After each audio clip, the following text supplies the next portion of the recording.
তারেক জিয়া বক্তৃতায় ৩,০০০ যে পুলিশ হত্যা করেছে তাদের কথা বলে নাই।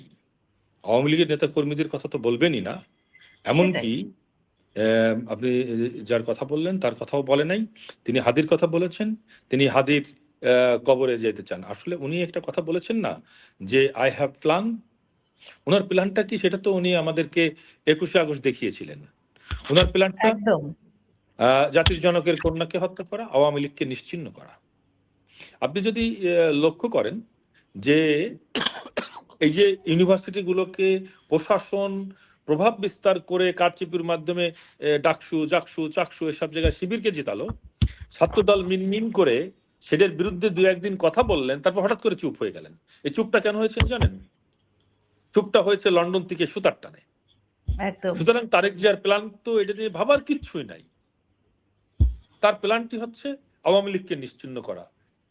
আর আপনি যেটা বললেন এখন বাঙালির করণীয়, আমরা খুব ছোট কালে স্লোগান দেওয়ালে লিখতাম, আমরা সশস্ত্র হব অজস্র মৃত্যুতে, আমরা সশস্ত্র হব অজস্র মৃত্যুতে। তা আমাদের অজস্র মৃত্যু হয়ে গেছে। যদি আজকে রাষ্ট্র আওয়ামী লীগের সাথে যে ব্যবহার করছে, যেখানে রাষ্ট্রপ্রধান বলেন আপনাদের গ্রামেই তো আওয়ামী লীগের কর্মীরা থাকে, থাকতে দেন কেন, এই কথাটি যখন বলেন, যখন ছেলে ছাত্রলীগ করে এই জন্য ৭৮ বছরের বৃদ্ধ পিতাকে বৃদ্ধ মাকে গ্রেপ্তার করে নিয়ে যাওয়া হয়, যখন ছাত্রলীগ করে তাকে না পেয়ে তার মাকে পুড়িয়ে হত্যা করা হয় এবং সেটার একটা মামলাও নেওয়া হয় না, তখন বাঙালির আর বুঝতে বাকি থাকে না কি করতে হবে।